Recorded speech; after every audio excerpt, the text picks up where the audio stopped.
Hello everyone. आज की इस वीडियो में बात करने वाले एडिसन के बारे में। जैसा कि आप सभी जानते हैं कि एडिसन क्या होता है।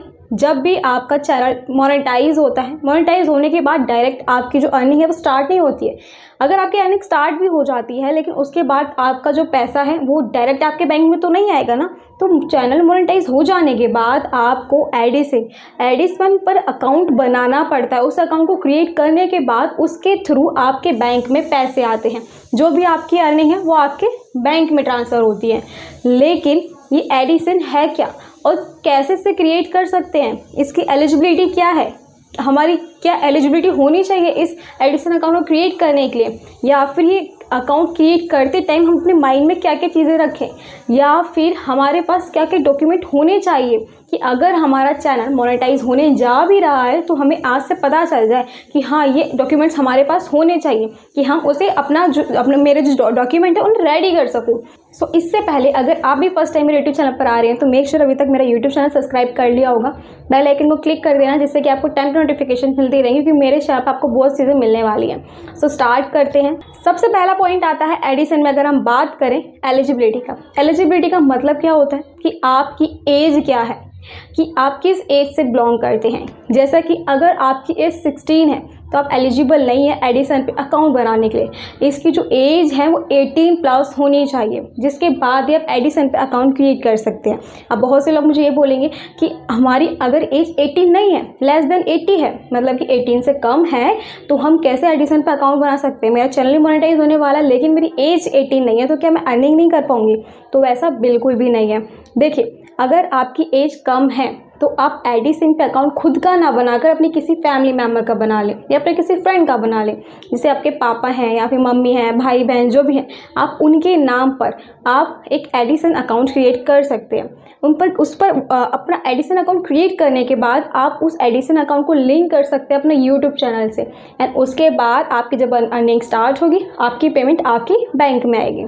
और गाइस, इसके अलावा और भी जो चीज़ें हैं कि हमें डॉक्यूमेंट कौन कौन से रेडी रखने चाहिए, तो डॉक्यूमेंट के बारे में हम आगे बात करने वाले हैं, तो लास्ट तक इस वीडियो में बने रहिएगा। इससे पहले हम बात कर लेते हैं कि कैसे हम अपने एडिसन अकाउंट को क्रिएट कर सकते हैं। क्रिएट करने के लिए दो चीज़ सबसे ज़्यादा इंपॉर्टेंट होती है, एक है आपका नेम और एक है आपका एड्रेस। ये दो चीज़ सबसे ज़्यादा इंपॉर्टेंट है। नेम यानी कि जब भी आप एडिसन अकाउंट क्रिएट करते हैं तो आप एडिसन अकाउंट सिर्फ एक ही नाम और एक ही प्लेस से क्रिएट कर सकते हैं। अगर नेम और प्लेस अगर आपका सेम है और आप दूसरा एडिसन अकाउंट क्रिएट करना चाहते हैं तो आप वो नहीं क्रिएट कर सकते। ऐसा ज़रूर हो सकता है जैसे कि आपकी फैमिली में 5 मेंबर्स हैं, 5 फैमिली मेंबर्स हैं एंड उनके डिफरेंट नेम हैं, क्योंकि बेसिकली डिफरेंट नेम होते ही हैं, तो डिफरेंट नेम है और प्लेस लेकिन सेम है। तो अगर बाय चांस आपका एडिसन डिसेबल हो गया या फिर एडिसन जो है डिसेबल जब हो जाता है किसी भी इशू की वजह से, किसी भी रीज़न की वजह से, तो आप वापस उस एडिसन को एक्टिवेट नहीं कर सकते। तो इसके लिए आप क्या कर सकते हैं, अपने किसी फैमिली मेम्बर के नाम से एडिसन क्रिएट कर सकते हैं। सेम अगर प्लेस जो है सेम है तो भी चलेगा लेकिन नेम सेम नहीं होना चाहिए। नेम प्लस सेम प्लेस, ये दो चीज़ आपकी मिक्स नहीं होनी चाहिए। एक प्लेस पर चाहे आप कितने भी नेम से एडिसन क्रिएट कर सकते हैं अपनी फैमिली मेम्बर के नाम से। तो ये था क्रिएट कैसे कर सकते हैं अकाउंट को। इसके अलावा बात आती है कि अपने माइंड में हम क्या क्या चीज़ें रखें एडिसन अकाउंट क्रिएट करते हुए। तो सबसे पहले हम बात कर लेते हैं कि हम अपने माइंड में क्या क्या चीज़ें रख सकते हैं। सबसे पहला पॉइंट जो आता है वो है कंट्री। अपनी करेक्ट कंट्री को आपको चूज़ करना है। करेक्ट कंट्री जो है चूज़ करें। अगर आप यहाँ पर अपनी गलत कंट्री चूज़ कर लेते हैं तो आपकी जो करेंसी है, अगर आपकी INR नहीं है, किसी और कंट्री को अगर आप सेलेक्ट करते हैं उसकी करेंसी भी चेंज होगी। करेंसी चेंज होगी तो उसमें मनी का भी इफेक्ट पड़ता है। तो यहाँ पर आपको करेक्ट कंट्री चूज़ करनी है। इंडिया है तो इंडिया चूज़ कीजिए क्योंकि इंडिया का INR है, राइट। इसके अलावा बात आती है कि बिजनेस है या इंडिविजुअल है ना। तो बहुत से लोग जो होते हैं यहाँ पर बिजनेस चूज़ कर लेते हैं क्योंकि वो सोचते हैं कि यूट्यूब चैनल तो मेरा बिजनेस ही है ना, तो यहाँ पर बिजनेस यूज़ कर लेते हैं। लेकिन उन्हें यहाँ पर बिजनेस चूज़ नहीं करना है, यहाँ पर उनको इंडिविजुअल सेलेक्ट करना है। इंडिविजुअल क्योंकि अगर देखिए पहले हम बात करते हैं बिज़नेस क्यों चूज़ ना करें। देखिए, बिज़नेस चूज़ करते हैं तो बिज़नेस का क्या होता है, जैसे कि मेरा एक बिज़नेस है, उससे रिलेटेड मैं एक यूट्यूब पर वीडियो डाल रहा हूँ एंड मेरे बिज़नेस की एक इंडिविजुअल आइडेंटिटी है, यानी कि उसका खुद का एक पैन कार्ड है, उसका खुद का एक बैंक अकाउंट है। जब आप उसके अलावा उसका खुद का एक नाम है, मतलब एक जो बिज़नेस और एक पर्सन, बिज़नेस में जो वर्कर्स हैं या पार्टनर्स हैं जो उस पर जो उसको चला रहे हैं, वो और इसका बिज़नेस दोनों डिफरेंट आइडेंटिटी हो जाते हैं। तो जो बिज़नेस है ना वो जीएसटी भी पे करता है क्योंकि वो जीएसटी में रजिस्टर है, उसके अलावा वो टैक्स भी पे करेगा। तो ये सही चीज़ें होती हैं बिज़नेस के लिए। अगर आप इंडिविजुअल हैं तो आप जीएसटी में रजिस्टर नहीं है तो आपको टैक्स भी पे करने की ज़रूरत नहीं पड़ती है यहाँ पर। तो ये दो फर्क पड़ जाता है बिज़नेस एंड इंडिविजुअल में।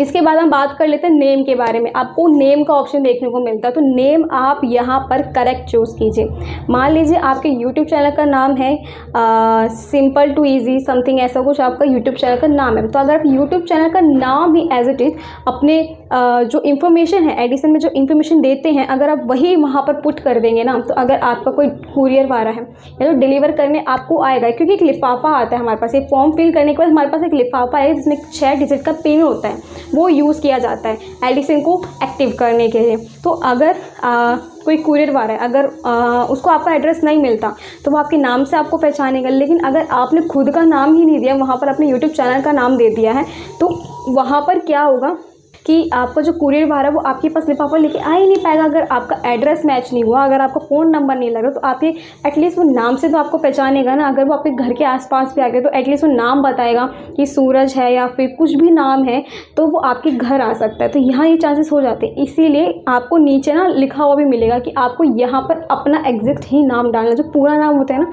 वो आपको डालना है। इसके अलावा अपने बैंक की डिटेल आपको सारी की सारी यहाँ पर देनी है। और इसके अलावा एक और इम्पॉर्टेंट पॉइंट है, वो है यूएस टैक्स। यानी कि जब आप एडिसन फॉर्म भरते हैं तो यहाँ पर आपको यूएस टैक्स भी मिलता है। यानी कि अगर आपकी अर्निंग होती है और अगर आप इस फॉर्म को नहीं फिल करते तो आपका बहुत ज़्यादा टैक्स कटने लगता है। अगर आप चाहते हैं कि आपका टैक्स ज़्यादा ना कटे तो आपको ये फॉर्म भरना ज़रूरी है। इसके अलावा और भी चीज़ें, चलिए बात करते हैं कि हमें डॉक्यूमेंट सबसे इंपॉर्टेंट कौन से हैं जो कि रेडी रखने हैं मोनेटाइज होने से पहले या फिर एडिसन अकाउंट क्रिएट करने से पहले। देखिए, जो आपके मेन डॉक्यूमेंट्स हैं ना, सबसे पहले आपको इन सामने से कोई एक डॉक्यूमेंट देना होता है। या तो अपना पैन कार्ड दीजिए, या पासवर्ड दीजिए, टीएल दीजिए, या फिर वोटर आईडी कार्ड दीजिए। 4 चीज़ें होती हैं, इनमें से आप कुछ भी यहाँ पर दे सकते हैं। लेकिन अपना आधार कार्ड आप यहाँ पर नहीं दे सकते। आधार कार्ड देंगे वो रिजेक्ट कर देगा, वो आपको क्रिएट ही नहीं करने देगा। तो आपको आधार कार्ड नहीं देना है। पैन कार्ड, पासपोर्ट, टीएल या फिर वोटर आईडी कार्ड, इन सारी चीज़ों में से कोई चीज़ आपको एक देनी होती है। इसके अलावा अगर आप जब ये डॉक्यूमेंट सबमिट करते हैं, डॉक्यूमेंट सबमिट करते हुए ये एक चीज़ का ध्यान रखिए कि जो भी आपका डॉक्यूमेंट है उसके जो चारों कॉर्नर्स है ना, वो बिल्कुल प्रॉपरली उस इमेज में आने चाहिए। अगर वो कटे हुए हैं या फिर आपके पैन कार्ड पे लाइट आ रही है या फिर आपका पैन कार्ड थोड़ा सा ही ब्लर है ना, तो वो रिजेक्ट कर देगा, आपके पैन कार्ड को लेगा ही नहीं। मैं यहाँ पर पैन कार्ड की बात कर रही हूँ। अगर आप कोई और डॉक्यूमेंट भी सबमिट कर रहे हैं और तो आप उनमें भी इस चीज़ को ध्यान रखें कि चारों कोने प्रॉपर आने चाहिए, बिल्कुल क्लियर फोटो आनी चाहिए। क्योंकि अगर क्लियर फोटो नहीं है तो वो आपको आपके जो डॉक्यूमेंट है उनको रिजेक्ट कर देते हैं। इसके अलावा जब आप ये सारी इन्फॉर्मेशन यहाँ पर फिलअप कर लेते हैं तो आपको यहाँ पर डालना होता है अपना एड्रेस। अपना एड्रेस यहाँ पर पूरा डालें और उसके नीचे आपको फ़ोन नंबर दिया जाता है तो अपना फ़ोन नंबर भी डालें। लेकिन अगर आपको लगता है कि आपका एड्रेस कुछ अलग है, हो सकता है कुरियर वाला आपके एड्रेस तक ना आ पाए, तो यहाँ पर आप क्या कर सकते हैं, अपने एड्रेस के साथ नीचे अपना मोबाइल नंबर भी लिख सकते हैं कि अगर कुरियर वाला है, क्योंकि जब कुरियर आता है ना तो उसके ऊपर एड्रेस लिखा होता है जो, और उसके बाकी की जो इन्फॉर्मेशन है वो कुरियर के अंदर होती है या फिर लिफाफे के अंदर होती है, तो वो आपका फ़ोन नंबर नहीं दे सकता। लेकिन अगर आपका फ़ोन नंबर एड्रेस के साथ ही लिखा हुआ है तो वो आपको कॉल करके पूछ सकता है, क्योंकि एड्रेस आपका मिल गया तो फ़ोन नंबर भी अगर एड्रेस के साथ है तो वो आपको कॉल करके पूछ सकता है कि आप कहाँ रहते हैं, एंड वो आपके एड्रेस को ट्रैक कर सकता है। लेकिन अगर वो आपके एड्रेस को नहीं पहचान पा रहा और हो सकता है कि आपका फ़ोन नंबर उसके पास नहीं है, तो यहाँ पर क्या चांस होता है कि वो अपना कुरियर लेके वापस चले जाता है। अपना लिफाफा जो आपके पास लिफाफा होना चाहिए तो वापस लेके चले आता है। इसके बाद फिर से आप उसे रीसेंड के लिए करते हैं तो वो फिर वापस आता है, फिर उसको आपका एड्रेस नहीं मिलता, वो वापस फिर से आता है। ऐसे ही आप कितनी बार कर सकते हैं, आप 3 बार ऐसा कर सकते हैं कि कुरियर वाला आपके पास 3 बार आ सकता है, लेकिन 3 बार से ज़्यादा नहीं आ सकता। अगर 3 बार से ज़्यादा हो गए तो हम क्या करें, तो इस केस में आप मेल के थ्रू उनसे कॉन्टैक्ट कर सकते हैं एंड मेल के थ्रू आप वेरिफिकेशन कर सकते हैं, जिसके बाद आपका चैनल, आपको जो एडिसन की 6 डिजिट की की होती है ना वो आपको मिलती है। 6 डिजिट की की आप वेरीफाई के टाइम पर पुट करते हैं एडिसन अकाउंट के टाइम पर। वो 6 डिजिट जब डिजिट डालेंगे, पिन कोड डालेंगे, वो पिन जब आप डालते हैं तभी आपका जो चैनल है, जो आपका जब आप 6 डिजिट का पिन डालते हैं तभी जो आपका एडिसन अकाउंट है वो क्रिएट होता है। तो आई होप आपको वीडियो अच्छी लगेगी, तो लाइक कमेंट शेयर कर देना। मिलते हैं अपनी अगली वीडियो में।